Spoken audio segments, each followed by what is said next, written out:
Samedi et dimanche, ce sont les journées du patrimoine, visite insolite ou ludique pour découvrir la face cachée de Toulouse et sa région. Et nous sommes aujourd'hui sur le marché de Bagatelle. La ville rose n'a pas été retenue comme zone de sécurité prioritaire par le gouvernement. Programme chargé en sport avec la reprise du championnat de hand, le choc PSG-TFC et le Stade Toulousain en déplacement à Barcelone pour affronter l'USAP.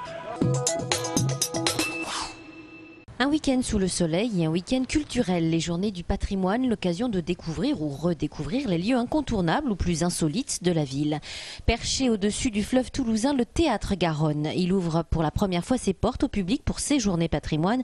Il faut dire que ce bâtiment industriel typiquement toulousain raconte une belle histoire, celle découverte lors des travaux de 88. Lors des travaux, en fait, on a mis à jour et restauré les galeries souterraines qui sont à plus de 7 mètres de profondeur, par lesquelles était acheminée l'eau. Donc ce bâtiment est un château d'eau ouvert à la fin du 19e siècle, 1863-1867, qui a servi pendant un siècle en fait à irriguer une partie de la ville en eau potable, et puis après qui a été fermé et qui servait d'entrepôt. Le Théâtre Garonne, ancienne station de pompage devenue haut lieu de la culture toulousaine. Lors des visites ce week-end, on pourra notamment découvrir la salle principale, grand cube en briques roses, restauré en 88. En sous-sol, un premier étage a été réhabilité. Il abrite désormais les loges des artistes. En dessous, les fameuses galeries souterraines. On peut désormais y voir des expositions ou des performances. Le Théâtre Garonne, c'est un lieu d'échange, une grande maison pour les artistes et leur public. Ici, pas d'obligation du répertoire, classique et contemporain et ont leur place. La saison démarre d'ailleurs vendredi prochain avec le premier concert donné par l'ensemble de musique de chambre, l'instant donné. Suivra le collectif TG Stan avec sa version des Estivants de Gorky. Ce sera à la fin du mois. En attendant, ce week-end, en famille ou entre amis, il vaut mieux réserver par téléphone pour avoir le privilège d'assister à la visite de ce patrimoine souterrain et insolite qu'est aussi le Théâtre Garonne. En début de semaine, à Saint-Ouen, le ministre de l'Intérieur Manuel Valls lançait officiellement les zones de sécurité prioritaire, les ZSP. Promesse du candidat Hollande pour lutter contre la délinquance, 15 zones ont été identifiées comme telles et Toulouse n'en fait pas partie, un premier choix qui divise. Vu les événements qui sont passés ici pendant plusieurs jours, surtout au mois d'août, on a vu des fusillades. On devrait peut-être nous mettre en zone prioritaire. À mon avis, c'est de l'esbrouf.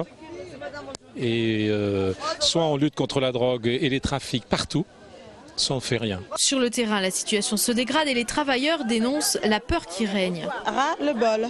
Est-ce qu'on veut qu'on parte, qu'on laisse le quartier à une petite minorité de personnes? Qu'il n'y ait plus cette terreur individuelle dans laquelle les gens, des fois, s'enferment parce qu'ils ont peur d'aller porter plainte au commissariat, d'avoir accès au droit commun, quoi. En dépit du flou qui entoure la notion de ZSP, sur le terrain, il existe un vrai manque et l'espoir de voir la police de proximité reprendre du service. Il y avait des gens qui avaient fait tout un travail de terrain, un long travail de terrain, d'approche, d'être connus, reconnus. Et voilà, ça a disparu du jour au lendemain. Si ça doit revenir, ça va mettre du temps. C'est le moyen de reprendre peu à peu le terrain. Maintenant, là, il faut revenir à une vraie police au service des citoyens, au service de la population et arrêter cette course à l'échalote. Le but, en fait, ça sera de passer un petit peu du taux d'élucidation au taux de satisfaction. Et ça, c'est le vrai but, le taux de satisfaction de la population. Mais le problème de la délinquance ne pourra se résoudre par une simple présence policière. Il faudra retisser un réseau collaboratif, une mission ardue pour les acteurs des futurs ZSP qui pourraient voir le jour en 2013 à Toulouse. La vie en rose pour les étudiants toulousains. Le magazine L'Étudiant a proposé ce mois-ci un classement sur les villes où il fait bon étudier. Une méthodologie basée sur 9 thèmes, dont les sorties, le logement, l'emploi, le transport, la culture et bien sûr les études. Et Toulouse arrive en tête. Alors pourquoi ces jeunes choisissent-ils notre ville? Les sorties, il y a le bus la nuit, il y a le métro. En plus maintenant on a le tram. Donc, voilà. J'ai choisi Toulouse parce que c'est le sud de France et ouais. C'est très bien ici. Je me suis renseignée. On me dit oui, c'est une ville étudiante, c'est super bien et tout. Franchement, il n'y a pas de souci. Donc après, je me suis dit, bon, pourquoi pas. Il faisait beau, ça ressemblait à mon pays, donc voilà. Toutes les formations sont présentes à Toulouse. Il y a la mer à 1 heure, la montagne à 1 heure. c'est la plus jolie ville de France. Et quand on leur demande les points faibles de Toulouse, voilà le résultat. Points faibles, je sais. Non, je saurais pas dire. Honnêtement, c'est vrai qu'on s'y sent vraiment bien. Il n'y a pas assez de discothèques au centre-ville.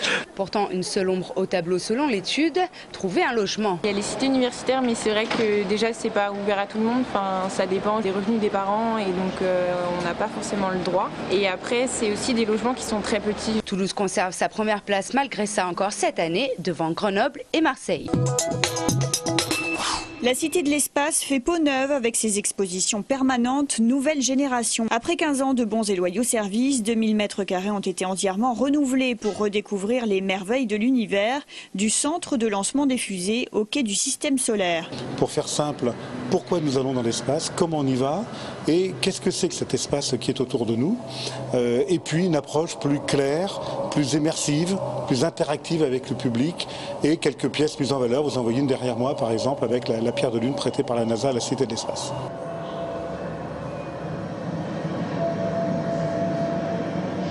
Les connaissances dans le domaine du spatial ou de l'astronomie évoluent chaque jour. Ça paraît quelque chose qui peut paraître peut-être plus stable que ça. En fait, tous les jours, nous avons des découvertes. Les industriels imaginent de nouvelles applications au niveau du spatial.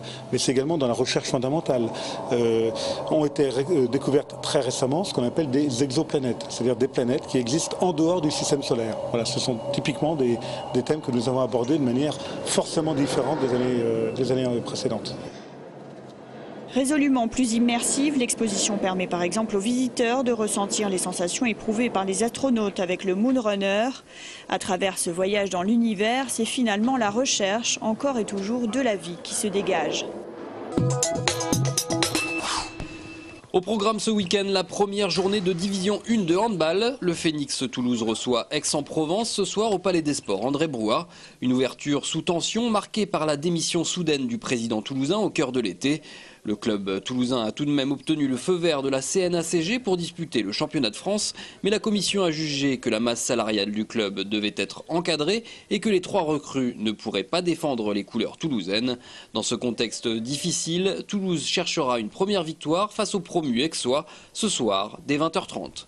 Du football également ce soir avec l'affiche de la 5e journée de Ligue 1, PSG-TFC au Parc des Princes.